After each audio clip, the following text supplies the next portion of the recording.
So have Stormy apart for a little light surgery, and I figured I would disable my secondary air intake while I'm at it. As you can see, I've removed the tank here. It's quite simple to do so, actually. The main thing is keeping track of which wires and hoses you unplugged and where they go when you put the tank back on. But anyways, I digress. I'm going to set the camera down here.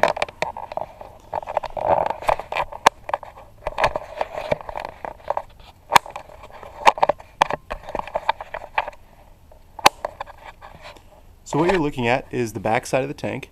This right here is where your ass would be. This is the secondary air intake valve, and what this does basically shoots air into the exhaust to detonate any unburnt fuel and make California happy. So, fuck California, we're going to disable that shit. There is a tiny pressure clip that goes around this hose, which is about a little over a centimeter in diameter here. We're just going to pull that pressure clip, slide it back down on the hose. The hose should slide off relatively easily. Now you can see you have that hose. Now, what you want to do is just take this pressure clip and put it as high as you can get it there. What we need now is just a regular, ordinary marble. I chose this shiny blue one because I think it'll make my bike go faster. Gonna take this marble, stuff it down in the hose, but not too far.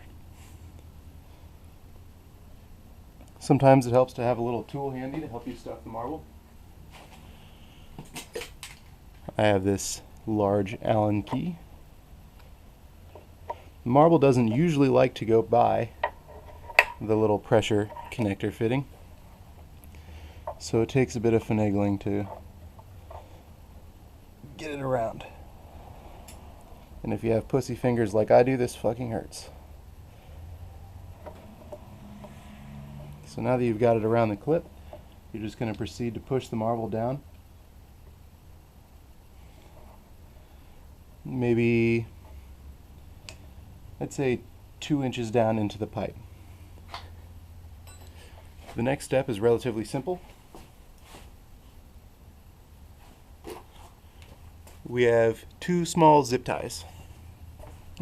We're going to zip these around the pipe, or hose I should say, to make sure that marble doesn't go anywhere we don't want it to. I'm not exactly certain that it would go anywhere if it had the chance, but I don't want to find out what happens if it does decide to move.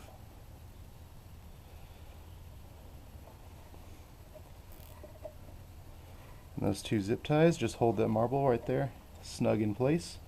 Obviously it's not going anywhere. Now we'll apply some pressure to this clip and slide the end of the hose back onto the secondary air intake servo, valve, whatever you want to call it. And there you are. We're done with the physical part of the procedure. What you want to do next is grab your VAGCOM cable, plug it into your OBD2 port, and open TuneECU on your laptop. Under any fuel map that you're going to have uploaded on your bike, there'll be a little option to tick SAI disable. You want to tick that box, upload the new map, and then run a reset adaptations in the 12-minute tune. After that, you should have eliminated most of your exhaust popping. I don't care what anyone says, you're not going to gain any power off of this whatsoever. I really like the exhaust popping sometimes, but most of the time it's just a pain in the ass, so I went ahead and decided to do this mod. So I hope this helps you either make your decision or instruct you in doing said mod.